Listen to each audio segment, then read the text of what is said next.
কৃষক বন্ধু, আপনি ধান রোপণ করে ফেলেছেন কিন্তু এখনো পর্যন্ত কোনো রকম সার ব্যবহার করতে পারেননি। অর্থাৎ ধান রোপণ করার আগে আপনি জমি তৈরির সময় যে সার ব্যবহার করতে চেয়েছিলেন সেটি অতিরিক্ত বৃষ্টির কারণে অথবা জলের অভাবে আপনি ব্যবহার করতে পারেননি। তাহলে এখন আপনার ধান রোপণের পর আপনি কোন সময় সার ব্যবহার করবেন এবং কি কি সার ব্যবহার করবেন, তার সাথে সাথে কি পরিমাণ ব্যবহার করবেন যাতে আপনার ধানে প্রচুর পরিমাণে পাশকাঠি বৃদ্ধি করতে পারেন, ধানের শেকড় বৃদ্ধি করতে পারেন এবং প্রচুর পরিমাণে পাশকাঠি বৃদ্ধি করে পরবর্তী সময় ধানে অতিরিক্ত ফলন নিতে পারেন। তার সাথে সাথে আপনার ধান যাতে কোনো রকম ছত্রাকের আক্রমণ বা ব্যাকটেরিয়ার আক্রমণ হতে না পারে, তার সাথে পোকার আক্রমণকেও আপনি সুরক্ষিত রাখতে পারবেন আপনার ধানকে, সেই বিষয়ে খেয়াল রেখেই আপনার ধানে অবশ্যই সার ব্যবহার করতে হবে এবং সারের সাথে অন্যান্য মেডিসিন ব্যবহার করতে হবে। তো ধান রোপণের পর আমরা যখন ধানের বয়স 8 থেকে 10 দিন হয়ে যায়, ঠিক তখনই আমরা প্রথমবার সার ব্যবহার করার চেষ্টা করি। কিন্তু যদি আপনি ধান রোপণের আগে জমি তৈরির সময় সার ব্যবহার করেননি, তাহলে সেই সার অর্থাৎ জমি তৈরির সময় যে সার ব্যবহার করতেন সেই সার আপনি কখন ব্যবহার করলে অবশ্যই ধানে একটা ভালো পাশকাঠি বৃদ্ধি করতে পারবেন এবং ফলন বৃদ্ধি করতে পারবেন, সেই চিন্তাটি আপনার মাথায় ঘুরপাক খাচ্ছে। তাহলে আজকের ভিডিওটি অবশ্যই আপনার জন্য। আপনি অবশ্যই সম্পূর্ণ ভিডিওটি দেখে আপনার ধানে পর্যাপ্ত পরিমাণে সার ব্যবহার করে আপনার ধানের ভবিষ্যৎ অবশ্যই উচ্চ ফলনশীল করতে পারবেন। তো কৃষক বন্ধু, ধানে মূলত আমরা কোন কোন সারগুলো ব্যবহার করে থাকি? ধানে মূলত আমরা ফসফেট সার, ইউরিয়া এবং পটাশ, এই তিনটি মূল সার ব্যবহার করে থাকি। সবথেকে গুরুত্বপূর্ণ এই তিনটি সার। তো ফসফেট সার আমাদের ধানের প্রচুর পরিমাণে শেকড়ের বৃদ্ধিতে সাহায্য করে। তার সাথে সাথে আমরা ইউরিয়া ব্যবহার করি। ইউরিয়া আমাদের গাছের বৃদ্ধিকে ঠিকঠাক রাখে এবং গাছের সবুজ ভাব বজায় রাখে, গাছে ক্লোরোফিলের পরিমাণ বাড়ায়, যা থেকে গাছ খাদ্য সংগ্রহ করতে অনেকটা সুবিধাজনক হয়। তো এই কারণেই আমরা ইউরিয়া সার অবশ্যই ব্যবহার করব। আর পটাশ সার তো অনেক মূল্যবান একটি সার এবং অনেক উপকারী একটি সার। গাছের রোগ প্রতিরোধ ক্ষমতা বৃদ্ধি করে, অর্থাৎ গাছে পোকার আক্রমণ, বিশেষ করে ছত্রাকের আক্রমণ আশাকে আটকায়। আর গাছের ফলন বৃদ্ধিতেও বিশেষ উপকারী হচ্ছে পটাশ সার। তো এই তিনটি সার আমরা অবশ্যই ব্যবহার করব। এবারে জমি তৈরিতে মূলত যে সারগুলো আমাদের ব্যবহার করা প্রয়োজন ছিল, সেই সারগুলোর মধ্যে সবচেয়ে গুরুত্বপূর্ণ সার হচ্ছে ফসফেট সার।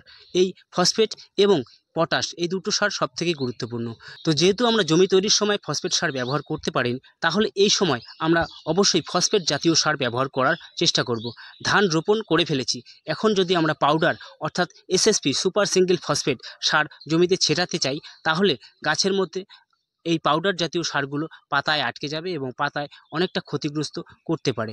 তার সাথে সাথে জলে ভাসমান অবস্থায় কিছু সার বয়ে অন্য জমিতে চলে যেতে পারে। তাই অবশ্যই পাউডার জাতীয় সার আমরা ব্যবহার না করে আমাদের সুবিধার্থে আমরা অবশ্যই দানা জাতীয় সার ব্যবহার করার চেষ্টা করব।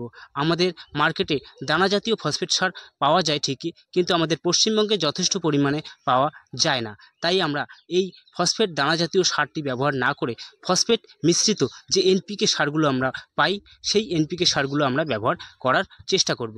তো এই এনপিকে সারের মধ্যে সবথেকে গুরুত্বপূর্ণ হচ্ছে ডাই অ্যামোনিয়াম ফসফেট। তাই আমরা এই সময় অবশ্যই ডাই অ্যামোনিয়াম ফসফেট অর্থাৎ ডিএপি সার ব্যবহার করার চেষ্টা করব, যার মধ্যে রয়েছে 18% ইউরিয়া এবং 46% ফসফেট। এই সময় ডিএপি সার ব্যবহার করলে আমরা অবশ্যই ধান রোপণের 3 থেকে 4 দিন সময়ের মধ্যেই ব্যবহার করার চেষ্টা করব। কারণটা হচ্ছে ডিএপি সার যেহেতু দানা জাতীয় সার, আর অবশ্যই আপনারা জানেন ফসফেট সার জলের মধ্যে গুলে না, এবং যদিও একটু গুলে তাও সেটি অবশ্যই প্রসারিত হতে পারে না, অর্থাৎ জলে ছড়িয়ে যেতে পারে না। যেখানে পড়ে থাকে সেখানেই পড়ে থাকে এবং মাটিতেও সেটা কোনো রকমভাবে ছড়াতে পারে না। তাই ফসফেট সার যে অবস্থাতেই জমিতে পড়ে থাকবে সেখানেই গাছের শেকড় পৌঁছে গিয়ে সেই সারটিকে সংগ্রহ করতে হবে।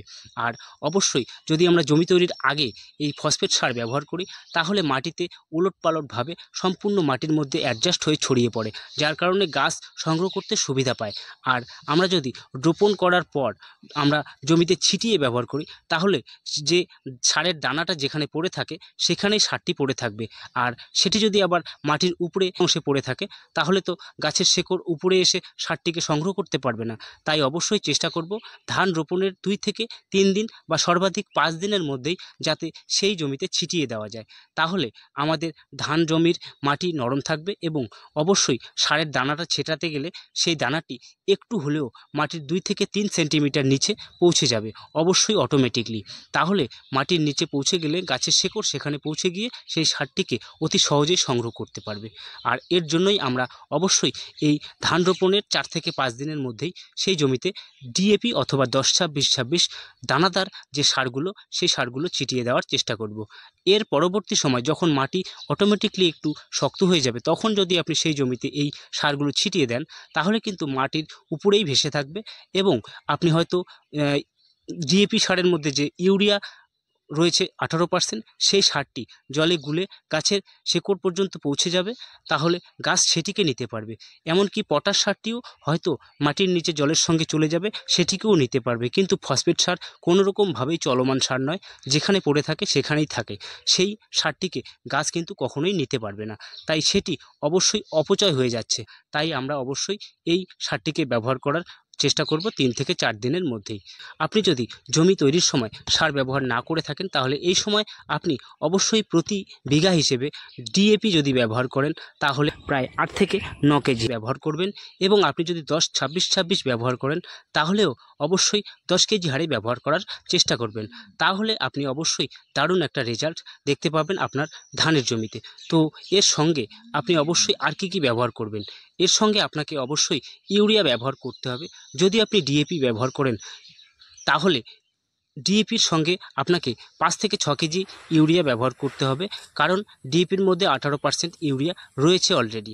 তাই আপনাকে 5 থেকে 6 কেজি হারে আপনাকে ব্যবহার করতে হবে। আর আপনি যদি 10-26-26 ব্যবহার করেন তাহলে আপনাকে অবশ্যই 8 থেকে 10 কেজি হারে ইউরিয়া ব্যবহার করতে হবে। আর এর সাথে আপনি অবশ্যই জিঙ্কের ব্যবহার করতে পারেন, তবে সেক্ষেত্রে আপনাকে ইউরিয়ার সাথেই জিঙ্ক ব্যবহার করতে হবে। সেখানে 10-26-26 অথবা ডিএপি এই সারগুলো মেশানো যাবে না। সুতরাং আপনি এখানে জিঙ্ক ব্যবহার না করে আপনি এক্সট্রাভাবে ইউরিয়ার সঙ্গে জিঙ্ক মিশ্রিত করে আপনি এই 10-26-26 অথবা ডিএপি ব্যবহার করার 4 থেকে 5 দিন পর সেই জমিতে ছিটিয়ে ব্যবহার করতে পারেন। তাহলে কোনো রকম সমস্যা হবে না।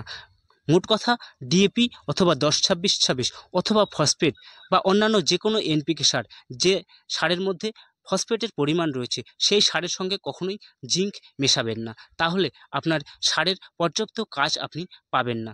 তাই অবশ্যই এই সারগুলো বিহীন আপনি জিঙ্ক ব্যবহার করার চেষ্টা করবেন।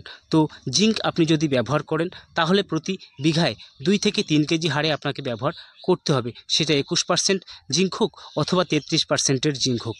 তো এই সারগুলো অবশ্যই আপনি ব্যবহার করবেন। জমি তৈরিতে ব্যবহার করলেও হবে, আপনি যদি সে জমি তৈরির সময় চান্স না পেয়ে থাকেন তাহলে ধান রোপণের পরে ব্যবহার করলেও হবে। তো কৃষক বন্ধু, আজকের ভিডিওটি এই পর্যন্তই। এতক্ষণ পর্যন্ত আপনাকে ভিডিওটি দেখার পর আপনার যদি একটুও ভালো লেগে থাকে তাহলে অবশ্যই ভিডিওটি একটি লাইক করে যাবেন। কিছু জানার থাকলে কমেন্টে লিখতে ভুলবেন না। আর বন্ধুদের কাছে প্রচুর পরিমাণে ভিডিওটি শেয়ার করবেন যাতে প্রত্যেকেই এই ভিডিওটি দেখে উপকৃত হতে পারেন। আর আপনি যদি নিয়মিত এই ধরনের কৃষি বিষয়ক ভিডিও দেখতে চান তাহলে অবশ্যই ভিডিওর নিচে কালো রঙের সাবস্ক্রাইব লেখাটিতে ক্লিক করে চ্যানেলটিকে সাবস্ক্রাইব করে রাখবেন। তাহলে আপনার কাছে এই ধরনের কৃষি বিষয়ক ভিডিও নিয়মিত পৌঁছে যাবে। এতক্ষণ পর্যন্ত ভিডিওটি দেখার জন্য আপনাকে আবারও ধন্যবাদ। আজকের মতো ভিডিওটি এখানেই শেষ করছি। দেখা হবে পরের ভিডিওতে। ততক্ষণে ভালো থাকবেন, সুস্থ থাকবেন। ধন্যবাদ।